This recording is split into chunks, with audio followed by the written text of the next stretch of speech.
with this pregnancy. This is my 4th pregnancy, and I'm going to do the update from all the way from, let's see, we'll start at 4 through all the way to 10 weeks.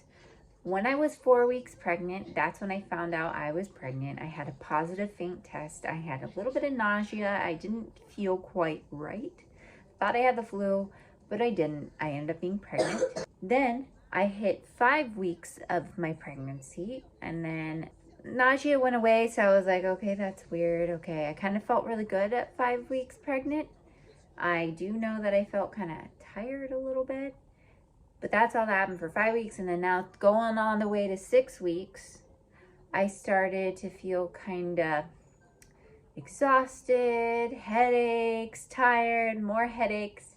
That's about it for 6 weeks. Now 7 weeks, no, scratch that. Yeah, 6 to 7 weeks, yeah. I had spotting. So immediately I was like, oh my gosh, am I losing the baby? What's happening? So I started bleeding, and when I would wipe, and I was like, what is going on? So I ended up going to the emergency room for bleeding. And I had this with my very first pregnancy, and it ended up being nothing. It was polyps, and that was it. But this one, I went into the emergency room to make sure it wasn't a ectopic pregnancy or anything serious, because I did have some cramping and spotting around 6 or 7 weeks, and that is completely normal. A lot, guys. If you're just wiping and you see it and it's faint and it's pink, it's fine. Sometimes it can be red and it's just a little, then it's nothing. But I went in and it was a hematoma, so like blood behind like the baby in there, and so they're like a little blood behind the baby. So completely normal. It happens a lot. It's very common, more than you think. Then eventually I had like really bad constipation issues around week 7. I'm not even kidding. 911 was called because there was an obstruction. I got so constipated, I couldn't even go to the bathroom. It was a while. I didn't even think about it. But when you get pregnant, you get constipated, and it's the worst side effect of a life history to get in a pregnancy. The worst symptom you could get. I had it. I ended up fainting and passing out. 911 was called, and immediately I knew I need to try to go to the bathroom. I just need to try. So I tried, got something out.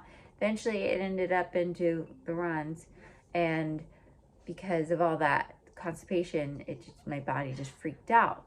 So to avoid that, I was told when you're pregnant, you could take Miralax and you could take Colace. So I took a Miralax and a Colace stool softener to help out. And I also found like these vitamins called Pink Stork, and they're probiotics for pregnant people. And I've been taking that every day. I swear by it. I've been taking that before the Miralax and the Colace. I swear by it. I've been able to go to the bathroom and feeling a little better. I was bloated a lot, and it was horrible. And I still have constipation issues, but not as bad as that one pain. Oh my gosh, I have PTSD from that day because it was so painful. But week 8, I had nausea too. Oh my gosh, the nausea was so bad. So I called the doctor, like, what am I supposed to do with this? This is horrible. Like, I don't get nauseous like this. Like, this is the worst nausea of all my pregnancies.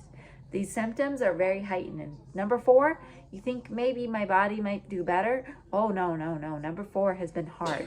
So I ended up getting told to take B6 vitamins. So I've been taking that. So far, I'm all the way to week 9. I'm still nauseous. That's my symptom for week 9, is nausea to the T. I still nauseous.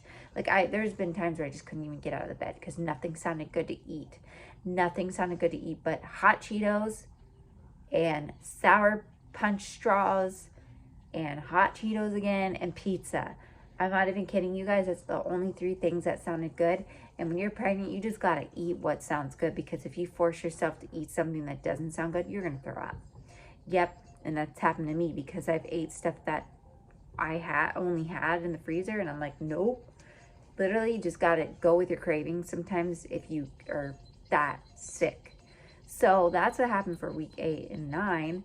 And then going into 10 weeks, I'm feeling like a little bit better. Not so much. I mean, I do have days of nausea, so I still crave hot Cheetos. I don't know what it is. And then I've been craving like cheesy Cheez-Its, like extra cheesy kinds.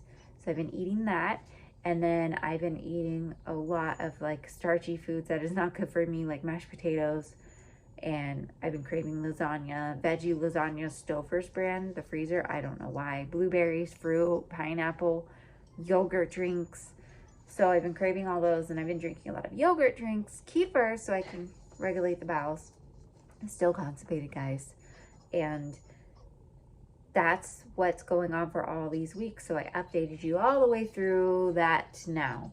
And I'll keep my updates going, and the whole pregnancy and the birth. You guys will see everything. I will keep you involved with just this one. And yeah, love you guys. Thank you for the update. Any questions, reach me on Facebook or Instagram, and keep you posted. Bye.